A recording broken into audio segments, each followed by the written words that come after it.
All right. Yeah, guys, so what I'm going to do is I'm going to walk you guys through 10 examples of people that have made decisions that either cost them their lives or somebody else. And then what we're going to do is we're going to break into small groups afterwards, and we're going to address two questions. That one is, because this was a debate in our chapter when I was at Arkansas in the late 80s, is can alcohol be an excuse? Can I use alcohol as an excuse for my behavior? And number two, each one of you guys are going to go around and tell us, what do you want to be doing in your life or not be doing to not end up in one of these stories? I don't want you guys to be a case story that I share one day. All right, so let's go into it. I'm going to kind of walk you through each of these examples. The first being, the first exposure I ever had to a fraternity was my senior year in high school. It was 1985. I went, it was the fall of my senior year, and I'd been invited to go up to Arkansas to go to one of the frat parties, and I went to Sigma Chi's ski lodge.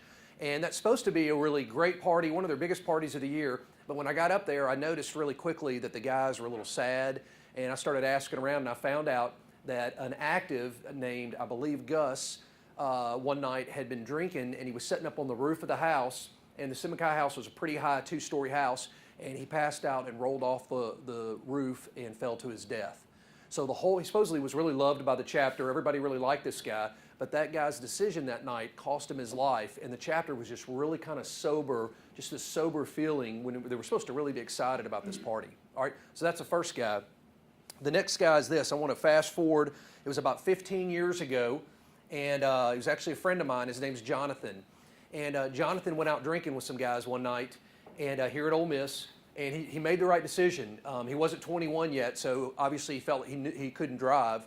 But the next morning, he got up and he drove to class, and he got pulled over by a policeman just right out here. And the police smelled alcohol, did a test, breathalyzer, and he got a DUI right there on the spot.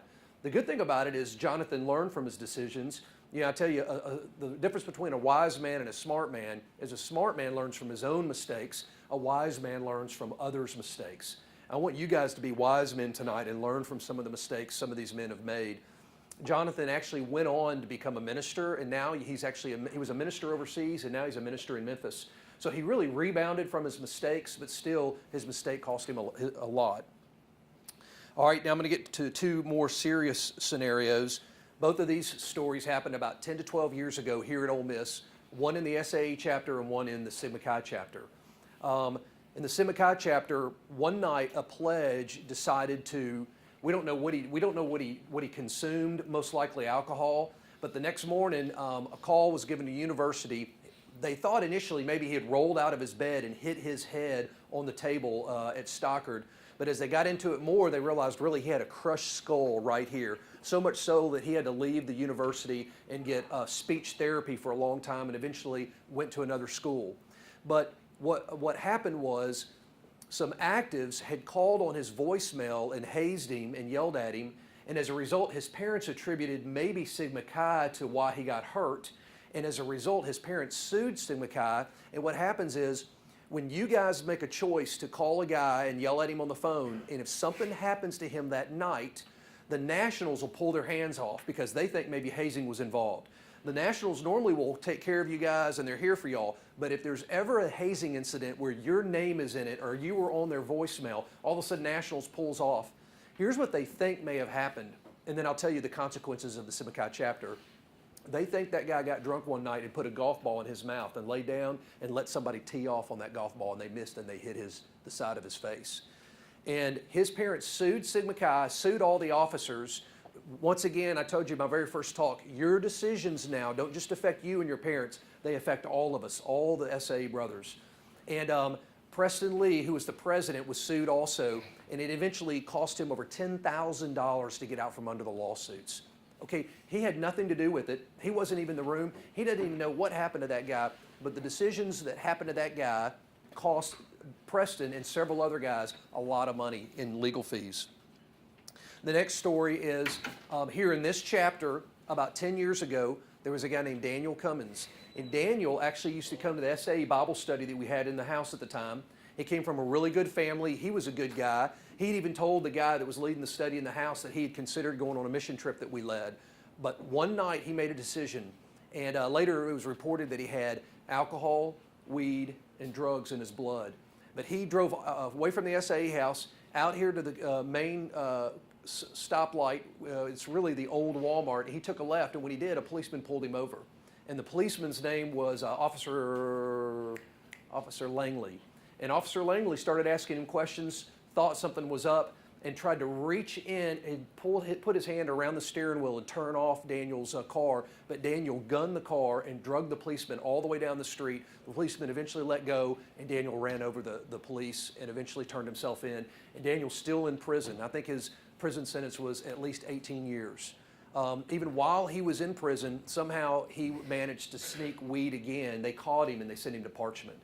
So guys, once again, you need to have a plan for the weekend. When you're getting ready to do something, you need to have a plan. What am I going to do tonight, and how is it going to affect me and others around me?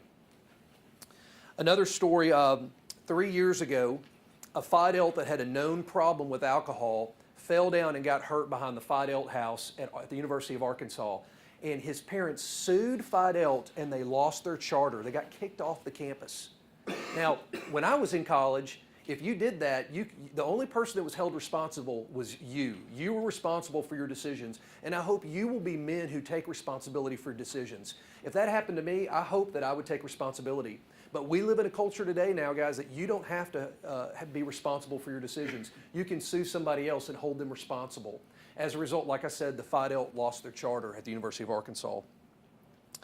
2 years ago, one of the reasons Sigma Chi here almost got their charter jerked is a girl left the Sigma Chi house, and she had been drinking, and she got pulled over here, and she ended up getting a DUI. When they asked her, where did you drink? She blamed the Sigma Chi's. And they went over and they questioned us, and that was one of the reasons we almost got kicked off the campus. So another reason why, when you guys are having parties, you've got to really be serious about the age of the people that you let into your parties and the people that you allow to drink alcohol. Sigma Chi, we've had to totally change the way we do things because that girl blamed us and held us responsible when I feel like she should have been held responsible for her decision. But you know what, guys? Somebody said this to me recently. They said, you know, to be honest, it's not a level playing field between men and women. Guys, you're held to a higher standard, and if something happens with a girl, you're going to be held to the higher standard. Let me give you another example. A couple of years ago at Auburn, a guy was most likely probably sexually involved with his girlfriend, so they were very emotionally attached. He must have tried to call off the relationship. I don't know what he did, but he made her mad. And one day she called the police at Auburn while he was in class, and she said that he hit her, that he assaulted her. Well, no questions asked, they arrested him. They took him before the school's judicial, and they expelled him from Auburn. Now, you may say, man, that's not fair. That's not fair what happened to that guy. There was an article written about it that was online. But once again, I share these stories to let you know from my experience, we are held to a high standard. And if we make a decision, we're going to be held accountable, whether it's in this fraternity or on this campus. And for that guy, it cost him going to college at Auburn. When I went to Sigma Chi National Conference 2 years ago, I heard about 2 different scenarios that were really scary to me, and I share these so that you guys can learn from this. One night, a girl drank too much on a campus up in the Northeast, and some of the fraternity guys, some Sigma Chi said, hey, she's obviously drank too much. Let's just put her on the couch. And they let her go to sleep on the couch, and she died on the couch. And the president went to prison because she died. So her decision that she made to drink too much cost an officer to go to jail. Once again, guys, if we have somebody that's passed out, we have to act. If we're known to be a part of her dying or that person dying, the university is going to hold us responsible. Whether we agree or not, I want to educate you so you'll know what to do and not to do. Another girl in another campus up in the north, she went to the Sigma Chi house one night and drank some. She was underage. Then she went to the Sigma Nu house and hooked up with the Sigma Nu and was upstairs in his room, and somehow she fell out of the window at the house, got really, really hurt. Her parents were able to track it back to that she drank also at the Sigma Chi house, so they sued Sigma Chi and Sigma Nu for hundreds of thousands of dollars because of the choice of that one girl. Those were 2 scenarios that were shared with us out of national training. I want to make sure I cover all these. I want to ask a few questions, and I'm going to let Andy come up because I know he's one of your advisors, and he's going to share a story that happened to him while he was here at this chapter. But here's some questions I want you to think about in a minute. When you get together in your small group in a minute, I want you to ask a couple questions and decide as a group, Can alcohol be an excuse? Do you agree or disagree with what happened on some of these stories? I'm assuming you'll disagree. But my question to you is, what is your game plan? What are you going to do for SAE, your pledge class, you individually, to not get involved in one of these case scenarios? So Andy, why don't you come up and you tell us what happened to you, I think, when you were here. When Andy was here at Ole Miss, I was at Arkansas. We were here about the same time, or at college about the same time. I'm going to give this to you.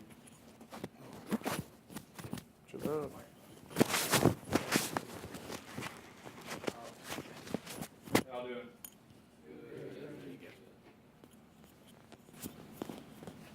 Tuck it in. Yeah, you put your pocket. When I was not this house, we had a different house. I was a sophomore, and got a year or two ahead of me from Lexington, Kentucky. Came from a good family, bankers, I believe. Took a drug, thought he was an X, and it was called kryptonite, which I'm not sure what was in it.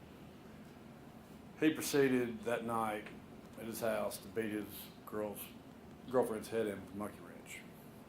Woke up the next morning and didn't remember any of it. Called the cops, said somebody murdered my girlfriend. It was him. I think he was in Parchment for 25 years. And we didn't have the best reputation on campus. That did not help at all, because it was an SAE, he killed his girlfriend. Good guy, laid back, deadhead. I mean, he's out now, but I mean, we had parents that you were not telling their kids you're not going to SAE. So that was my story. Thanks. So our goal with these stories, these scenarios is that you guys won't end up like this. We want you to make good choices, good decisions. So as we break into small groups, we're gonna divide you into 3 or 4 groups right now, and I just want to hear from you. What'd you think about what I just shared with you? These are all real life scenarios. Oh, I forgot this. I was over at a friend's house one night, was driving down Highway 6, saw a car that had flipped. The guy was dead in the car. The police were there. He was a Phi Delta. And you know what? He was at a party, and he'd been drinking too much, and his pledge brother said, "We're not giving you the keys. You can't have the keys to the car." And he kept arguing with them and cussing them, and finally they were like, "Okay, screw you. Here's your keys." And they threw him his keys, and he ended up dead out here on Highway 6. And I knew his family. So another example. All right, let's break into small groups. I want to talk about that with you guys. I want to get your thoughts, okay?